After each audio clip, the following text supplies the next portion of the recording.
Listen, one of these days we'll get you on to talk about something joyous and happy, but today we're going to talk about the return to Jim Crow, which is something that I think anyone who has been a student of history is not surprised by. But I don't know, Dara, as you know, earlier in this conversation, we were discussing the National Urban League state of emergency for Black America. I don't know that we are prepared for what a return to Jim Crow looks like in terms of our lived experiences, particularly since most of us were not alive when it was here the first time. Talk to us about Mhm. what motivated the video that you recorded there that goes on for a few more minutes. We cut it just in terms of time. Talk to us about what this moment signifies for you and why a return to Jim Crow feels so prescient.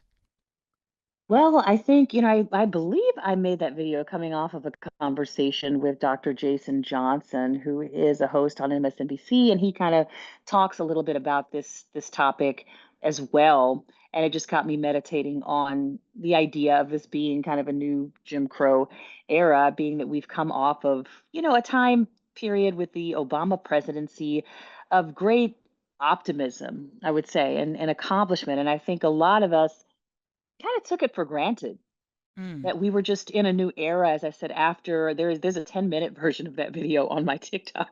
I put the 5-minute version on Instagram. But yeah, there's a longer form version of that video, and I kind of go into what led to the original Jim Crow era. And it was, it was coming off of a period of great optimism at that time. And it sounds strange to say that the period of 1865 through 1877 would have been a period of optimism for Black people in the South.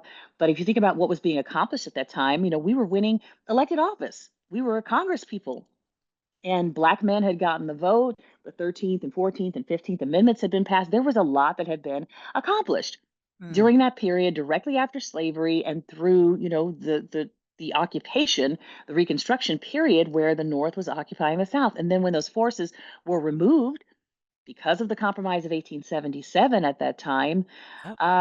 all hell broke loose. All of a sudden things just shifted in the Mm. South, and that period of Reconstruction was over. And I think that's a little bit of what it feels like now. Like somehow the bottom has come out of something, and we are now just being exposed to forces that are malevolent and that want that want to do us no good. And I think it's a very scary time for us because, as you said, most of us, we have not lived through anything like this before. Yeah. And one of the challenges that I think a lot of people have is that when you are not a student of history, it's really difficult to make connections between what has happened before and what is happening now. And one of the things I love that you say is that there is nothing new under the sun. And Hmm. that time of great optimism, 1865 to 1877 was not that we're talking 12 years at Hmm. best. At 12 Hmm. years at best. And what we realized in that moment was that there was an optimism that many people in our ancestors had that frankly was not born out of, decades and decades and decades of success. They had just come off of plantations, many of them who Hmm. were being now elected into office and who were becoming the founders of towns and who weren't just coming into office for their own personal gain, were using their power in office to do things that had never been done before, like setting up public school systems, setting up the beginnings of public healthcare systems that weren't just going to benefit formerly enslaved Africans and free blacks. It was going to empower everyone, which is one of the reasons why during that period, we, especially in places like Wilmington, North Carolina, which provides a really great example of even beyond the Reconstruction era, Black people and poor white people working together. There was this moment where, coming off of plantations, there was a vision for a society that Black people were working to implement and were doing so phenomenally well. And as Hmm. soon as what I think Derek Bell, his theory of interest convergence, which is this idea that says that historically white people have only worked to expand rights for Black people to the extent that it was going to be perceived to give them as white people a benefit. And as soon as they no longer perceive themselves getting a benefit from expanding those rights to Black people, they will refuse to exert those rights. We we see, yeah, that Derek Hmm. Bell, love him. But what we see there is that we are in a moment where, similar to that, at the end of Reconstruction, white Americans no longer perceived a benefit to working to integrate Black people more wholly in society, and it ended that they ended that period of Reconstruction bloodily. It was a very Hmm. violent end in many cases. We see at that point the rise of the Ku Klux Klan. We see at that point the Hmm. rise of the institutionalization of violence as a means of keeping newly freed Africans Africans in a place of slave-like subjection to white people. And I don't know what this current end of Reconstruction is going to look like. I don't know exactly how it's being played out. We just saw earlier today that Donald Trump has now indicated he's going to be flooding black-led cities and predominantly black living spaces with increased police presence, with FBI and DEA and all the other agencies that he can think of. We know that we have seen the systemic dismantling of the legal apparatus of integration. And so for a lot of us, it's not even so much thinking about what is it going to mean to live in Jim Crow, and because that frame might be a little difficult for people to grasp. I'm just trying to get people to understand what is it going to look like when you don't have any rights at all. Like when they're the legal rights that we have come to know, particularly those of us who are Gen X or younger, have always existed in an integrated society. And that's the part that I think logically, many of us are having a bit of a difficult time in making that leap. Well, I think, this is the reason that I and so many other creators and, journalists and community activists and, have spent this is the reason we spent so much time screaming at the top of our lungs before the election, like, hey, we cannot let these forces in. You all do not understand Right. just how bad this can get because, as you said, Gen X and younger, for a lot of us, this is completely unfamiliar territory. It's something Mm. that existed in storybooks. It's something that existed in old movies. You hear a lot of the younger generation say, well, I'm tired of seeing all these struggle films. We don't want to see any more slave narratives. We don't want to see any more, civil rights movies. And we'll laugh and joke about, oh yeah, this dude had a civil rights haircut, or things like that. That to us, it has become a bit of a joke. The struggle, that era of Black folks really having to pull themselves up out of the muck and the mire, we don't identify with it. We want to have the success story that every other group of people in this country have had, and that's totally understandable. But we Mm. don't realize that a lot of the powers and a lot of the freedoms and the liberties and the rights and just the basic human rights that we enjoy today have been granted to us by a lot of blood and sweat and tears and hard work and laws that are currently on the books that exist to humanize us, to give us our humanity. We do not realize just how fragile all of this is. I would guarantee you that the majority of people who are Gen X and under do not know what the Voting Rights Act is, was, or did.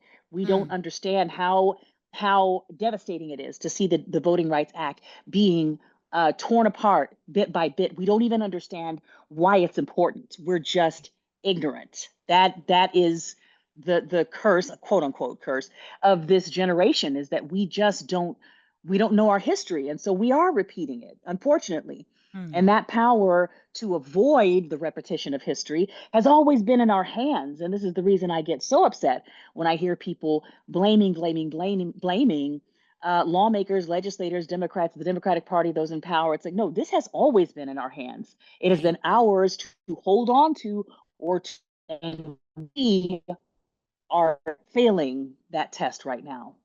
Mm. One of the challenges that I think we're going to have to grapple with, Dara, and you're listening to Lurie Daniel Favors in conversation with Dara Star Tucker. One of the challenges that we're going to have to grapple with is one, a crisis of imagination, right? And this is going to sound weird, but because when we watch those quote unquote slave movies, we watch them with an eye of shame, right? As opposed to studying how people had to move and navigate. And then I get it; it is a shameful period, and Mhm. we're not necessarily taught it in a way that is empowering. I understand that. I get it. But the reason why I think that is, it always is a fundamental disservice when we refuse to watch those films, in addition to a whole host of other reasons, is because in those films are the resistance. Now, we don't often talk about what the resistance looks like, and the resistance isn't often something that we get to really focus on, which is why I really appreciate the work of shows like George Washington Black right now, which are sort of showing how, yeah, we were enslaved and it was terrible, but there was resistance at every moment. And we don't often Mhm. study the resistance because we're not willing to study the pain, but the resistance has lessons for us that we Gen X and youngers are really going to need. And I know some of the boomers and older are like, why are you just talking about Gen X? Because we haven't seen it. And one of the challenges that we're going to have to face is that in that first period of Reconstruction, that first attempt at integration, everyone who was experiencing integration, except those who had just been born after the Civil War, had some sort of memory of what things were like in the before time. They had some sort of memory of what things were like when plantations were legal, of what things were like when the slave codes were the law, had some memory of that, and had some memory of navigating integration 1.0, even as white people in power were wrestling to try to reassert their power. We don't necessarily have the same blessing of memory, and a lot of the infrastructural muscles that we would have needed in order to go out and do like a D.W. Gurley, who was able to see within 40 acres of open land the ability for a Black Wall Street in Tulsa, Oklahoma to be born. The people who were creating the Rosewoods and these other towns and spaces, these metropolises that Black people were able to build with their own hands, recognizing that they had no reason to expect that white people were going to help them in this effort. They had no reasonable expectation that they were going to be able to look to the local township or go to the local office of whatever to get a permit. They were going to have to do it all for themselves. That carried with it a resonance. There was something that they had physically within their own experience, within their own livelihoods, had experience. They had the skill sets to build a house when they were not going to be able to call the local architect to do that for them. They had a set of memories, Dara, that I don't know we have the same capacity to tap. And that's the part that concerns me the most about this, is that even though what we're dealing with right now, we should have so much more capacity and skill set to navigate, because we are so divorced from that history. I wonder about our community's ability to really, in this first couple of years of this new era, I wonder about our ability to navigate this with anything beyond, baby steps towards something that looks like an effort at independence. Yeah, and we're going to have to figure out what true resistance, what true revolution looks like. This is outside of the pages of leftist theory or, whatever folks think that resistance really is. We are going to have to figure out what this looks like for us in the current era. And it's not going to look exactly like it did in the 60s. It's not going to look exactly like it did in the 1870s. It is going to look like what it needs to look like for this current age. But I think for a lot of us, that idea of resistance and revolution, it's all theoretical. None of it is practical. I mean, my parents were born in the early 50s, and so they have actual memories of an era before the Civil Rights Act and the Voting Rights Act were passed. There is some frame of reference there with that prior generation, with the boomer generation and the silent generation, of course, right before them. They have a frame of reference, and we do not.